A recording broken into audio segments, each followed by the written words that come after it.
শিবরাত্রি তিথিতে হলদিয়া চাপিপানা শ্মশান কালী মন্দিরে বহু ভক্তদের সমাগম। আজ শিবরাত্রি 18 মার্চ রাত 9:47 থেকে চলবে পরের দিন 9 মার্চ সন্ধ্যা 6:17 পর্যন্ত। শিবরাত্রি পুণ্যতিথিতে ভক্তরা মেতে ওঠেন মহাদেবের আরাধনায়।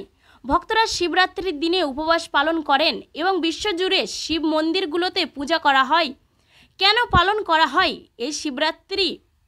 শিব মহাপুরাণ অনুসারে এই রাতের শিব সৃষ্টি, স্থিতি ও প্রলয়ের মহাতাণ্ডব নৃত্য করেছিলেন। পৌরাণিক মত অনুসারে মহিষী বেদব্যাস দ্বাপর যুগে শিব পুরাণকে 18টি ভাগে ভাগ করেছিলেন। ভক্তদের বিশ্বাস এই তিথিতে শিব ও পার্বতীর বিবাহ সম্পূর্ণ হয়েছিল। তাই আজকের দিনে শিব চতুর্দশীর রাত্রিতে বহু ভক্তরা বাবার মাথায় জল ঢালে। তেমনি পূর্ব মেদিনীপুর জেলা হলদিয়া চাপিপানা শ্মশান কালী পুজো ও শিব চতুর্দশী পুজো আজ থেকে শুরু হলো। হলদিয়ার মধ্যে অন্যতম পুজো হিসেবে পালিত করা হয়। 5 দিন ধরে চলে মেলা ও সাংস্কৃতিক অনুষ্ঠান। আশেপাশের অনেক গ্রাম মিলে এই পুজো আয়োজন করে। হাজার হাজার মানুষ আজকের দিনে বাবার মাথায় জল ঢালে তাদের মনস্কামনা পূরণ করার জন্য। কালীঘাট, কুকড়াহাটি, পাতিখালি দিয়েও জানালে ভক্তরা বাবার মাথায় ঢালার জন্য। হলদিয়া থেকে আলাউদ্দিনের রিপোর্ট, গর্বিত বাংলা 10। কোথা দিয়ে জল এনেছেন? পাতিখালি দিয়ে। কত লোক এসেছিল পাতিখালি দিয়ে জল ঢালতে? চাপিতে কত লোক মিলে এসেছিল?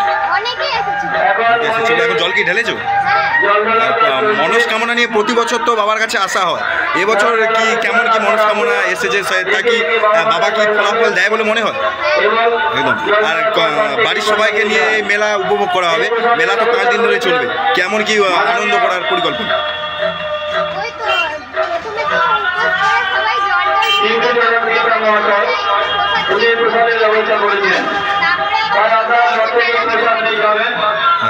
নাম, বাড়ি সম্বন্ধে কি বলবে? যখন প্রথম থেকে যে আমাদের বিদ্যুৎ কুমার মহাশয় ইনি যেভাবে আমাদের পুজোতে এগিয়ে নিয়ে যাচ্ছেন, এখনো পর্যন্ত সেইভাবে ধরে রেখেছেন, তার জন্য ওনার প্রতি প্রথমে আমরা সকলেই আমাদের পুজো কমিটি সবার তরফ থেকে অনেক শ্রদ্ধা, ভালোবাসা, প্রণাম জানাই। এরপরে এই যে এত কিছু হয়েছে, এর পিছনে আমাদের পুজো কমিটির প্রত্যেকটা সদস্যের প্রতিটি সদস্যেরই অবদান রয়েছে। প্রত্যেকেই প্রচুর কষ্ট করে এত সুন্দর একটা আয়োজন করেছে।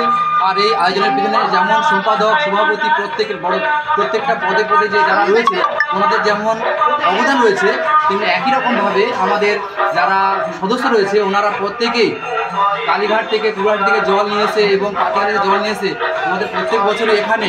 তার জন্য জল ঢালার যে একটা পথ রমরমা, প্রায় 500-1000 জন এখান থেকে প্রতি বছর জল বাবার আমাদের মহাদেবের মাথায় জল। চাপিপানা এই শ্মশান কালী পুজো মানে একটা ঐতিহাসিক পুজো, এই নাকি বলবেন? এই সম্পর্কে আশেপাশে নয়, এটা বহুদূর পর্যন্ত ছড়িয়ে গেছে।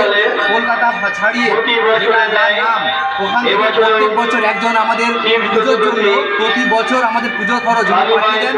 তো এই পুজো আশেপাশের কারো অজানা নয়, প্রত্যেকেরই জানা রয়েছে। তাই জন্য আমরা এই পুজোর জন্য গর্ববোধ করি নিজেকে শুধু নয়, আমরা প্রত্যেকের পুজো কমিটি যারা রয়েছি প্রত্যেকেই আমরা গর্ববোধ করি।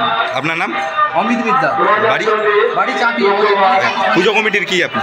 কোষাধ্যক্ষ।